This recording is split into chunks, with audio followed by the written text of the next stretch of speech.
1 year ago today, I was officially diagnosed with rheumatoid arthritis. Rheumatoid arthritis is an autoimmune disease that affects the lining of your joints. It occurs when your immune system attacks your own body by mistake. Now, I'm no doctor, and by no means am I an expert, but from what I understand, everyone has a level of rheumatoid factor in their body. Most people have a rheumatoid level between 15 and 20, but when I got tested this time last year, mine was at a 64. The pain started in my knees around February last year. I was known for almost missing my train at school and catching it just in time, but I started to notice that my knees would hurt after I had jumped on the train. I ignored it, of course, until the world went into lockdown. I'm not sure if it was the fact that I had a lot more free time to notice the pain or if the pain was slowly getting worse, but by March, I couldn't get out of bed without taking painkillers. It got to the point where everyone around me started telling me that this wasn't normal, so my mom finally forced me to call my doctor. After a few virtual appointments and blood tests and showing doctors my swollen fingers through my MacBook camera, it was confirmed. I had rheumatoid arthritis. Within a couple of days, I had gone from thinking I had just sprained something to knowing that I had a chronic illness that I would have for the rest of my life. I had a lot of learning to do, as well as a lot of growing and a lot of changing my lifestyle. And a lot has changed. I try to work out every day, which is something I would never even consider doing before. I have to be a lot more responsible. I have precautions to remember and medications to take every day. My friends got me heating pads for my birthday this year because I need them all the time. I have a special sunscreen I can't forget to put on every morning. I have to pray on a chair. I've learned how to inject medication into myself.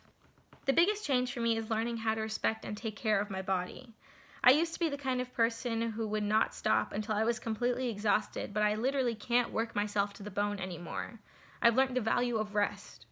So a lot is different, but a lot is still the same. I'm still a writer named Sahara who spends 90% of her time talking about Taylor Swift and One Direction. I'm still me, except I'm stronger and kinder and more resilient. And last year, I spent a lot of time thinking about my life before arthritis.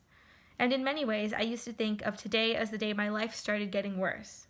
On May 19th, I wrote an entry in my journal that said, "This just sucks. I hate having this disease. I hate being in constant pain and fear. I hate being hindered by something I can't control. I feel so lonely. I don't have anyone to talk to about this. No one gets it.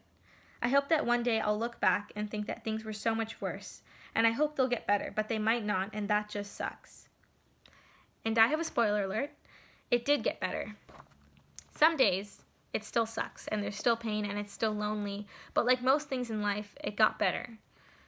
One thing my mom always reminds me of when I'm having a particularly bad arthritis day is the month before I got diagnosed. I was in the worst pain I've ever felt in my life, and I had no clue why. She always reminds me that the pain will never be that bad again. So yes, I could look back and think a year ago today my life got exponentially worse. But I'd like to think today, April 25th, is the 1-year anniversary of the first day I started my journey of getting better. Last year, when I got diagnosed, I was really looking for someone to talk about this who looked like me and was around my age, but I couldn't find that anywhere on the internet. So that's why I found it really important for me to post this video. May is Arthritis Awareness Month, and I will be talking a lot more about this. So if you have any questions, feel free to ask them in the comments below.